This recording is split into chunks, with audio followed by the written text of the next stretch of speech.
G'day, Stu here from UAV Futures, and today, well, we're going to be checking out this little bad boy actually. So I've been having a ton of fun with some 3-inch frames, and I've actually reviewed this quad's bigger brother, the Cerberus frame, or the 5-inch. I'm going to leave a little link up here. But what this is the mini Cerberus, or the 3-inch version. This is from the Flyno shop, or Flynoceros. I always forget how to say those guys.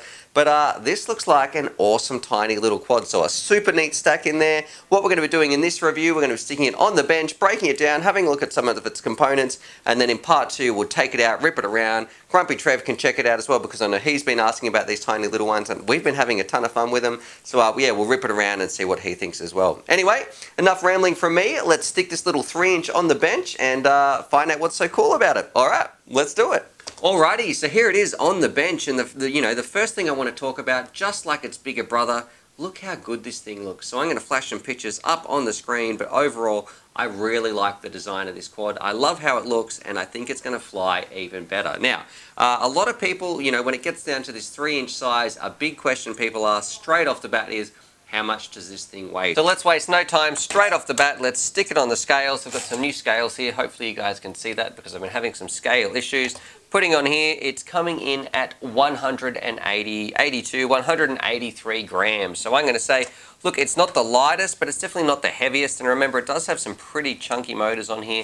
I think it's going to be a pretty good size to take around, rip it around, and have a ton of fun with. Do a little bit of acro, a little bit of racing.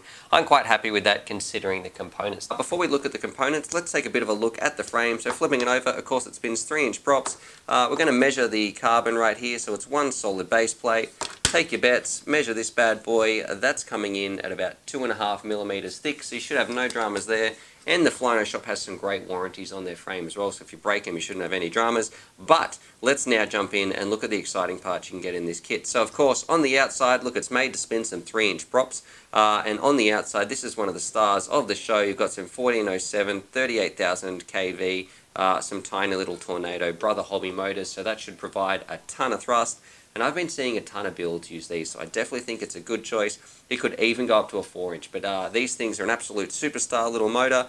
Moving towards the middle, you'll notice how clean this build looks. Like if I flash up some pictures from the side, you've got that one tiny little stack right there. Everything's in there so nice and neat, and I really like the way that this build looks. I'm going to show you why I really like this frame. If I can find my screwdriver wherever I've put that, one thing I really like, if you need to do some work on any of the Cerberus frames, so its bigger brother or this little 3-inch, you've got these 2 little screws at the back that you simply take apart, and then that is it for getting off your top plate, because it's got a really clever design on how it connects to the front. I think you just slide it forwards if I can.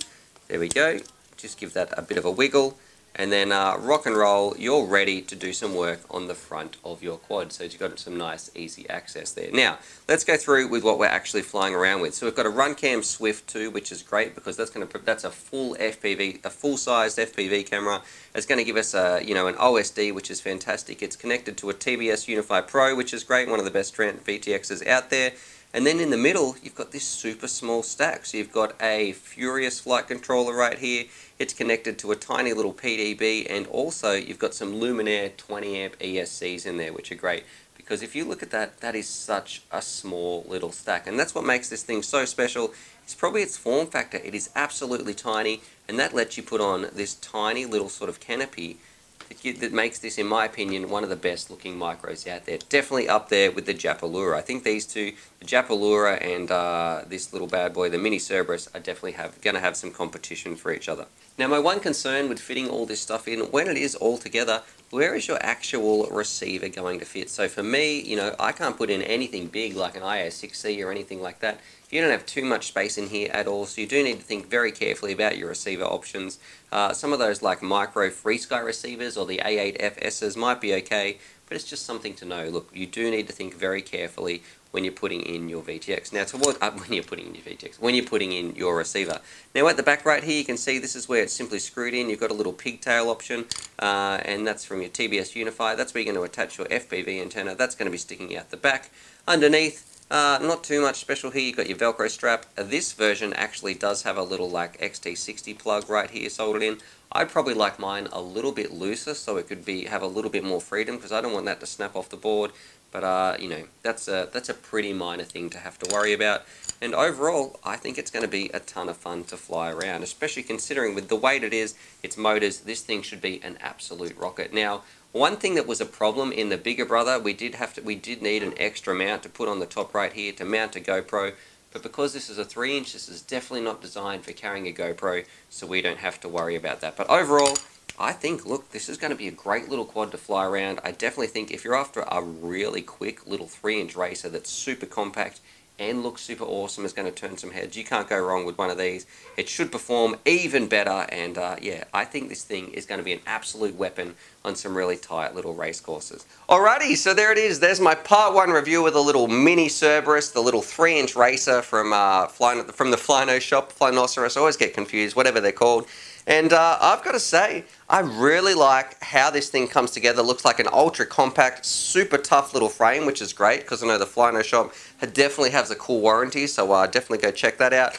But I do think it's going to suffer from some of the same problems that its bigger brother suffered, and that's what sort of receiver are you going to put in here? I wish there was a little option maybe in the TPU mount or something like that you could do to put in a bit of a better receiver, because at the moment there's no way at all that I'd be able to fit in an IA6C, let alone some of those micro receivers like the A8FS, even something like that would be a little bit of a stretch. So that's probably my biggest concern with this quad is, how am I going to get the receiver in here? But other than that, I think, you know, the motor choice, all that sort of stuff, it's going to be an absolute little zipper. Should be a ton of fun really to race around. I guess the Japalura quad, actually I'll get that as well.